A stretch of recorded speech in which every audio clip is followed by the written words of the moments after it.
Hoje falarei sobre o Malleus Maleficarum, o martelo das bruxas ou o martelo das feiticeiras.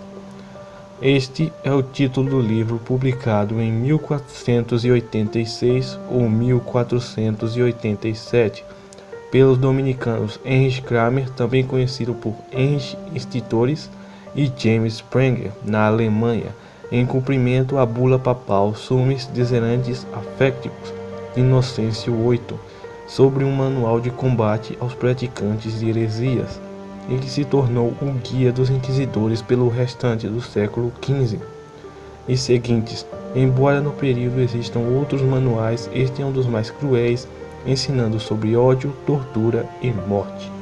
O Malleus nunca foi aceito pela Igreja, foi incluído no Index Librorum Prohibitorum e seus autores excomungados. O livro é dividido em 3 partes. Na primeira relata as propriedades do demônio e sua ligação com a bruxaria. A segunda trata de como lidar com os malefícios durante o dia a dia.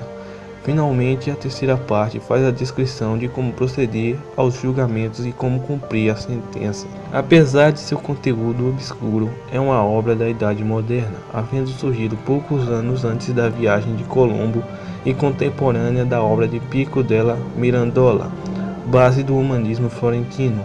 Embora o livro original traga uma dupla autoritária, modernamente é consenso que o papel do entanto renomado autor Sprenger na escrita deste livro deve ser mínima. Muitas leis europeias bastante antigas já traziam artigos punindo as práticas mágicas, como por exemplo a Lei Sálica de Clovis ainda no século V, que prescrevia várias multas para as práticas de bruxaria, especialmente as mortais ou referentes ao nó da bruxa. Em 1326, o Papa João XXII emitiu a bula Super Lius Pecula, na qual a bruxaria passou ao rol de heresia, já que, segundo as doutrinas em voga, suas práticas implicavam em pactos demoníacos de infidelidade com a fé cristã, o que autorizava a Inquisição a tratar de seu combate. Durante todo o século XV, então, várias regiões surgiram processos contra a feitiçaria, bem como tratados de demonologia foram sendo publicados. Várias bulas foram publicadas por João XXII, Bento XII do Papado de Avignon, que tratavam de forma de como lidar com as bruxarias, anatematizando essas abominações. Também trataram do tema Gregório IX, Alexandre V e Martinho V. Eugênio IV emitiu 4 bulas que iam contra a feitiçaria e a magia negra. A primeira delas para o inquisidor florentino Ponce Fulgerion. Nicolau V, em 1 de agosto de 1451, emitiu a bula ao inquisidor dominicano Hugo Níger. A lista se encerra com as bulas emitidas por Calixto III e Pio II, que denunciavam a necromancia. Digno de nota é que Alexandre IV enviou 2 bulas, primeiro aos franciscanos e depois aos dominicanos, em 1258 e 1260, dizendo para que se esquivassem de julgar casos de feitiçaria, salvo quando tenha ficado patente que se tratava de clara heresia. Foi contudo quando subiu ao trono papal Francisco della Rovere, como Sisto IV, que as feiticeiras passaram a ser vistas como entregantes de um complô internacional através de sociedades de bruxas, e foi o responsável pela nomeação de Torquemada como grande inquisidor de Castela, e finalmente sua bula Summis Deserantis Affectibus, que deu aos inquisidores poderes que até então eles não possuíam. A maior inovação da obra do inquisidor Stitores Kramer foi justamente atribuir exclusivamente à mulher a condição de bruxa, o que inicialmente não foi aceito mesmo por seus contemporâneos. Antes da publicação do livro e da posse da bula papal, ele havia empreendido esforços para processar mulheres suspeitas de bruxaria, lançando-se numa vigorosa investigação em Innsbruck, mas apesar de encontrar uma cidade repleta de feiticeiras, as autoridades locais mostraram-se relutantes em fazer qualquer coisa contra elas. Também os magistrados e o próprio bispo George Golsen foram-lhes hostis na pretensão punitiva em outubro daquele ano. Durante o interrogatório preliminar, Stitores procurou conectar um desvio sexual feminino com a bruxaria, e o fez de tal forma que pareceu ofensivo aos seus anfitriões, que se mostraram claramente relutantes em aceitar a condição de bruxas, como ele entendia.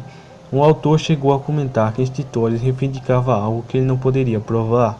O fato foi com todo o clima contrário junto ao Ardis Advocatius e aos erros processuais cometidos pelo próprio Stitores, seus processos ali foram arruinados. Ele insistiu em tentar reavivar os processos, mas só teve negatividades, e finalmente recebeu uma ríspida ordem episcopal para sair da cidade, ou ficasse para sofrer a ira das famílias cujas esposas e filhas ele tinha ofendido. Como resposta a este tratamento tão adverso, ele escreveu seu tratado, O Malleus Maleficarum, o Martelo das Bruxas, que assim como seu trabalho inquisitorial fracassado, não foi geralmente aceito, no qual procurava, de forma sistemática e abrangente, descrever as bruxas, seu caráter, comportamento e ainda expor um resumo das medidas legais e espirituais a usar contra elas. É marcante na obra de Stitores que a bruxaria é algo exclusivamente feminino, enquanto outros autores da época consideravam as mulheres eram apenas propensas à superstição.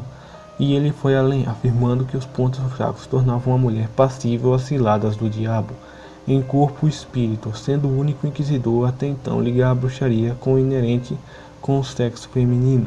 Isto para ele era algo simples, um fato verificado por meio de sua própria experiência e pelo senso comum, e qualquer prova contrária era prontamente posta de lado por ele. O Malleus, fruto deste pensamento, trata da existência de bruxos como algo minimizado, como realmente exceções. Os magos, por exemplo, não são bruxos, ou porque eles só usavam de poderes naturais ocultos, ou porque estão iludidos pensando que agem sob comando ou influência do demônio. Eles, ao contrário das bruxas, jamais poderão estar ligados ao diabo, pois isto só ocorre por meio de um pacto explícito selado com a relação sexual e desconsiderando, portanto, a existência da homossexualidade. Assim, Stitores chama os homens que trabalham com as formas populares de magia de superstitiose, ou de magia, em vez de bruxos, malefice. Caso lapidares, ele foi de um homem chamado Hengster, que era famoso pela cura dos males frutos de magia, a ponto que multidões iam consultá-lo mesmo no auge do inverno. E como ele próprio dizia antes que apenas as bruxas tinham o poder de remover os malefícios, poder-se concluir que ele seria tratado como bruxo. Mas não, ele diz que Hengster era um mero supersticioso. Ao interpretar Formicário de Johann Nieder, mesmo quando no original ele diz que é um Maleficus, confessará ter convocado o diabo para matar um inimigo. Stitores evita cuidadosamente falar em bruxo, referindo-se a ele de forma indireta.